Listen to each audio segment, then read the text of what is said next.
বেকারত্ব নিয়ে হতাশায় দিন কাটত কুড়িগ্রামের নাগেশ্বরী উপজেলার বামনডাঙ্গা ইউনিয়নের মৎস্য উদ্যোক্তা আবু বক্কর সিদ্দিকের। স্বপ্ন দেখছিলেন বেকারত্ব ঘুচিয়ে সংসারে হাল ধরবেন এই যুবক। এমন স্বপ্ন নিয়ে আয়নালের ঘাট এলাকায় দুধকুমার নদীতে ভাসমান পদ্ধতিতে তেলাপিয়া মাছ চাষ শুরু করেন তিনি। জাল, বাঁশ, ড্রামসহ অন্যান্য উপকরণ দিয়ে 2টি ঘেড়ে তৈরি করেন, 20টি খাঁচা। ঘেরের সাথে তৈরি করেন কর্মচারীদের থাকার ভাসমান ঘর ও কাজ করার জন্য একটি নৌকা। অবশেষে সেই ঘেরে ছেড়ে দেন তেলাপিয়া মাছের পোনা। গেল 1 বছরে তার ঘেরে এক একটা মাছের ওজন হয়েছিল প্রায় আধা কেজি। এই দীর্ঘ সময়ে ঘের তৈরির উপকরণ, মাছের পোনা ও খাবার ক্রয়, কর্মচারীদের মজুরি সহ তার খরচ হয়েছে 10 লক্ষাধিক টাকা। এই টাকা যোগান দিতে ধারদেনা করতে হয়েছে তাকে। এ অবস্থায় মাছের ঘের থেকে আয় করে সংসারের সচ্ছলতা ও সুখ ফেরানোর স্বপ্ন দেখলেও নিয়তির নির্মম পরিহাস। আকস্মিক নদীর পানি বৃদ্ধি পেয়ে নিমিষেই স্রোতে ভেসে যায় সেই স্বপ্ন। ভারতের উজান থেকে নেমে আসা পাহাড়ি ঢলে গাছের গুঁড়ি ভেসে আসলে বিচ্ছিন্ন হয়ে যায় মাছের ঘের।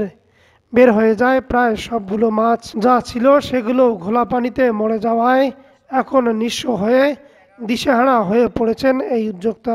বেকার থাকার কারণে আমি কোনো চাকরি বাকরি না পেয়ে আমি একটা পরিকল্পনাভাবে আমি একটা ভাসমান দুধকুমার নদীর উপরে একটা ভাসমান হেসারি দিই।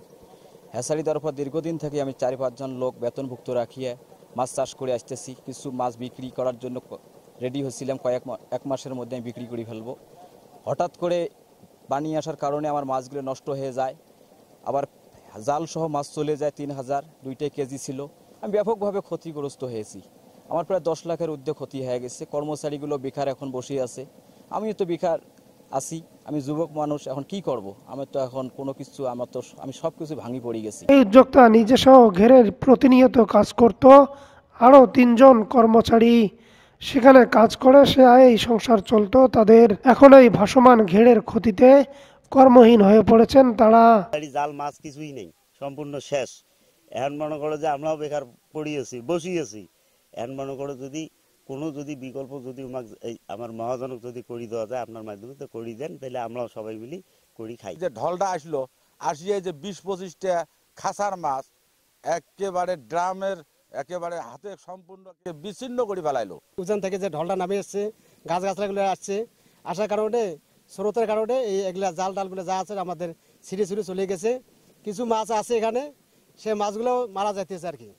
মনে করে ডেলি দিন দেখা যাইতেছে আমরা 1000 মাছ, 1500 মাছ এভাবে ফেলাইতেছি আর কি। আবু বকর সিদ্দিকের মৎস্য ঘের পরিদর্শন করেছেন স্থানীয় জনপ্রতিনিধি, মৎস্য বিভাগ ও প্রশাসন। তার এই ক্ষয়ক্ষতি পুষিয়ে নিতে সহায়তার আশ্বাস দিয়েছেন তারা।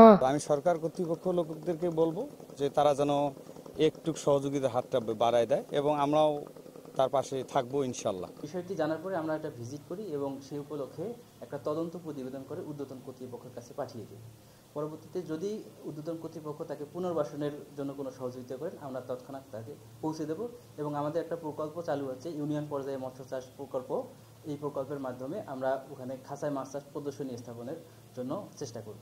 আবু বকর সিদ্দিক সে একজন উদ্যোক্তা। সে চাকরির পিছনে না ছুটে সে মাছ চাষ করে স্বাবলম্বী হয়ে তার পরিবারকে সাপোর্ট দিচ্ছিল। এমত অবস্থায় তার 10 লক্ষ টাকার সম্পত্তি হঠাৎ বন্যা এসে সেটা ভেসে নিয়ে গেছে এবং সে ক্ষতিগ্রস্ত হয়েছে। আমরা উপজেলা প্রশাসনের পক্ষ থেকে এবং মৎস্য দপ্তরের পক্ষ থেকে যতটুকু সম্ভব আমরা সাহায্য করব ইনশাল্লাহ। সহায়তা পেলে ক্ষতি পুষিয়ে ঘুরে দাঁড়াবে মৎস্য উদ্যোক্তা আবু বকর সিদ্দিক।